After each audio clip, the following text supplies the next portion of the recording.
ابن رسول آئیے ہم آپ کے ساتھ ہیں، کوفہ آپ کا منتظر ہے، ہم اپنی جانیں آپ پر قربان کر دیں گے۔ لوگوں کے دلوں میں عجیب اضطراب تھا۔ ایک طرف کوفے کی گلیاں حضرت مسلم بن عقیل کے خون سے رنگین ہو چکی تھی اور دوسری طرف نواسہ رسول کوفہ کی طرف روانہ ہو چکے تھے۔ قدرت کو جو منظور ہو وہی ہو کر رہتا ہے۔ آپ نے کربلا جانا ہی تھا اور کربلا کو تاریخ کا حصہ بننا ہی تھا، کیونکہ لوگوں کے دل آپ کے ساتھ ہیں مگر ان کی تلواریں یزید کے ساتھ ہیں۔ اور پھر وہ لمحہ آ گیا جس نے پورے قافلے کو ہلا کر رکھ دیا۔ امام علی مقام امام حسین رضی اللہ تعالیٰ عنہ نے بھی واپسی کا ارادہ فرمایا۔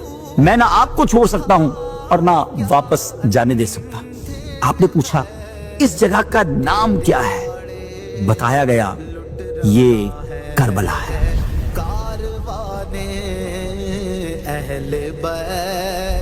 السلام علیکم ورحمۃ اللہ وبرکاتہ۔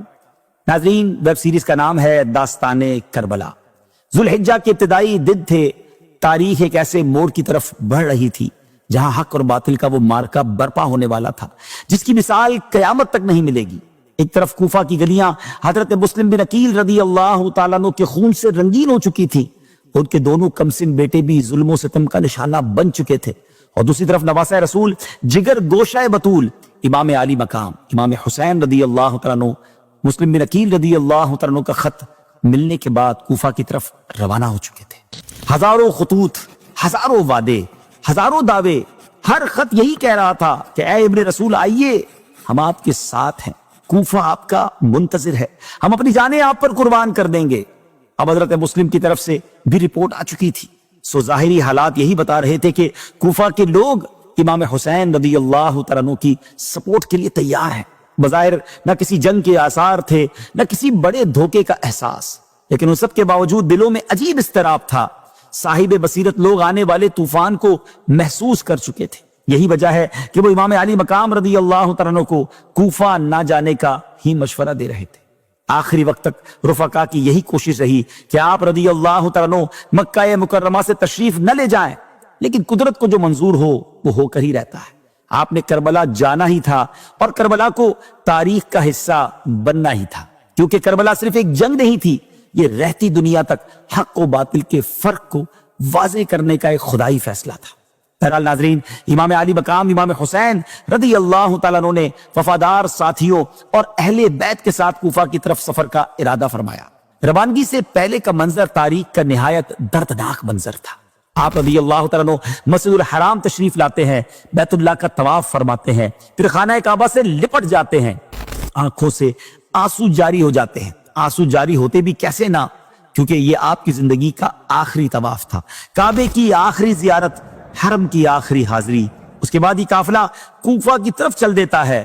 ناظرین، جو لوگ یہ منظر دیکھ رہے تھے ان کے دل غم سے پھٹے جا رہے تھے، کیونکہ وہ امام کی شہادت کی خبریں بہت پہلے سے سنتے آ رہے تھے۔ خیر، قافلہ مکے سے روانہ ہو جاتا ہے۔ دوران سفر راستے میں امام علی مقام کو مختلف لوگ ملتے ہیں جو اہل کوفہ کے بدلتے ہوئے حالات سے آپ کو آگاہ کرتے ہیں۔ ذات عرق کے مقام پر بشیر ابن غالب اسدی ملے جو کوفہ سے آ رہے تھے۔ امام علی مقام رضی اللہ تعالیٰ عنہ نے ان سے اہل عراق کے حالات دریافت فرمائے تو انہوں نے نہایت درد بھرے انداز میں عرض کیا، لوگوں کے دل آپ کے ساتھ ہیں مگر ان کی تلواریں یزید کے ساتھ ہیں۔ ناظرین، یہ صرف ایک جملہ نہیں تھا، یہ آنے والے سانحہ کربلا کی مکمل تصویر تھی۔ اور پھر اس طرح کی گفتگو آپ رضی اللہ تعالیٰ عنہ کی عرب کے مشہور شاعر فرزدق سے بھی ہوئی۔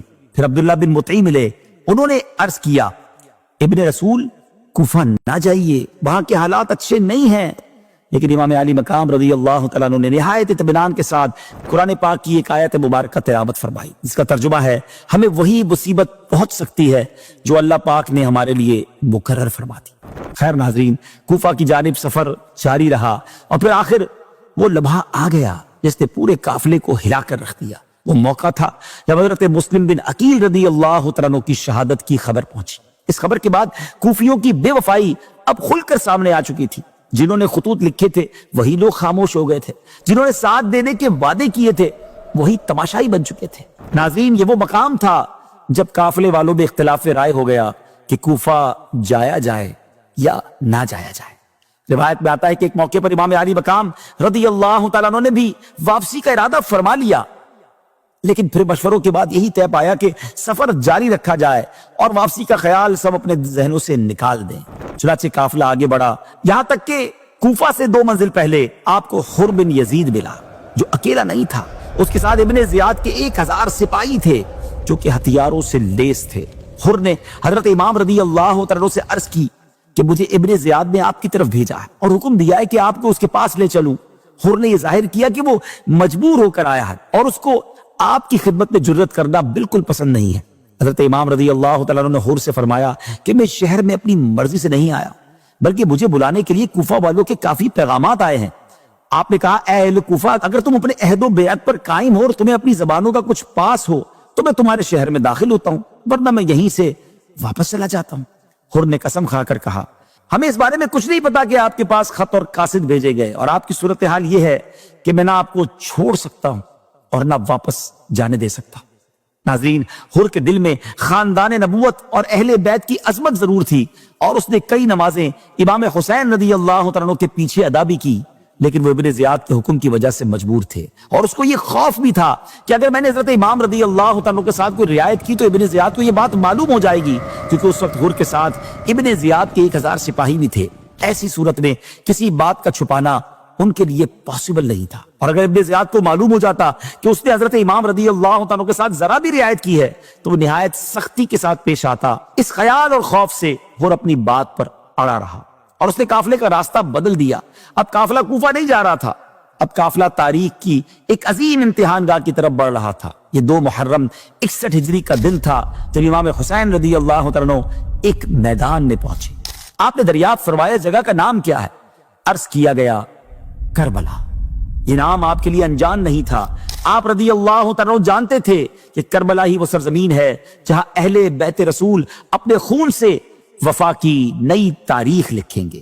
روایت میں آتا ہے کہ انہی دنوں امام علی مقام امام حسین رضی اللہ تعالیٰ کو اپنے نانا جان پیارے آقا علیہ الصلوۃ والسلام کی زیارت نصیب ہوئی، اور نبی پاک نے امام علی مقام کو شہادت کی خبر دی۔ ناظرین، اب ایک طرف نواسۂ رسول کا مختصر سا قافلہ تھا، چند خیمے، چند وفادار ساتھی، ننھے بچے، پردہ نشین خواتین، اور دوسری طرف ہزاروں کا لشکر تھا، تیروں، نیزوں، تلواروں اور گھوڑوں سے لیس لشکر۔ دریائے فرات قریب تھا، پانی موجے مار رہا تھا، لیکن اہل بیت کے خیموں تک پانی پہنچنے کی اجازت نہ تھی۔ ننھے بچے پیاس سے بلک رہے تھے، خیموں میں اضطراب تھا، گرم ریت، تیز دھوپ اور دشمن کا محاصرہ ہر لمحہ سخت ہوتا جا رہا تھا۔ اسی دوران ابن زیاد کا خط امام حسین کے پاس پہنچا جس میں یزید کی بیعت کا مطالبہ کیا گیا تھا۔ آپ رضی اللہ تعالیٰ عنہ نے وہ خط پڑھا تو ان بے حیائیوں کی اس جرت پر آپ کو بڑی حیرت ہوئی، اسی لیے آپ نے فرمایا کہ میرے پاس اس کا کچھ جواب نہیں ہے۔ ناظرین، یہ الفاظ صرف انکار نہیں تھے بلکہ قیامت تک باطل کے سامنے حق کی آواز تھے۔ ابن زیاد یہ جواب سن کر آگ بگولا ہو گیا اور اس نے مزید فوجیں طلب کر لی اور عمر بن سعد کو لشکر کا سپہ سالار مقرر کر دیا۔ عمر بن سعد یہ اس وقت رے کا گورنر تھا اور اچھی طرح جانتا تھا کہ سامنے کون ہے۔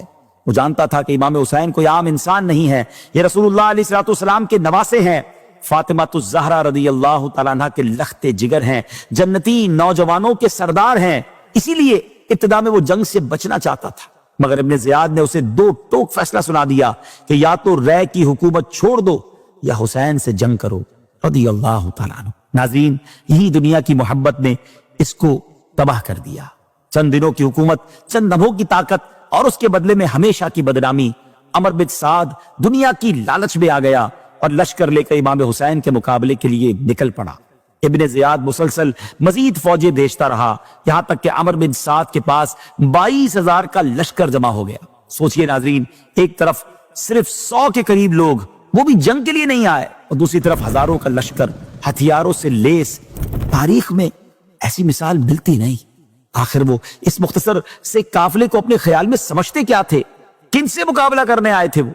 بات یہ ہے ناظرین کہ یزیدی جانتے تھے کہ جن سے مقابلہ کرنے وہ آئے ہیں وہ کوئی عام لوگ نہیں ہیں، یہ وہ ہیں جن کی رگوں میں ہاشمی خون دوڑ رہا ہے، اور پھر ان کے دلوں میں ہاشمی شیروں کا خوف تو دیکھیں۔ انہوں نے مقابلے میں صرف کئی گنا بڑی فوج نہیں بھیجی بلکہ لشکر امام پر پانی بھی بند کر دیا تاکہ امام کے ساتھی بھوک اور پیاس کی وجہ سے کمزور پڑ جائیں اور پھر جنگ شروع کی جائے۔ ناظرین، 7 محرم شریف سے اہل بیت پر پانی بند کر دیا گیا، 10 محرم آ چکی ہے اور یزیدی لشکر اب بھی یہی بحث کر رہا ہے کہ کسی طرح امام حسین رضی اللہ تعالیٰ عنہ یزید کی بیعت کر لے۔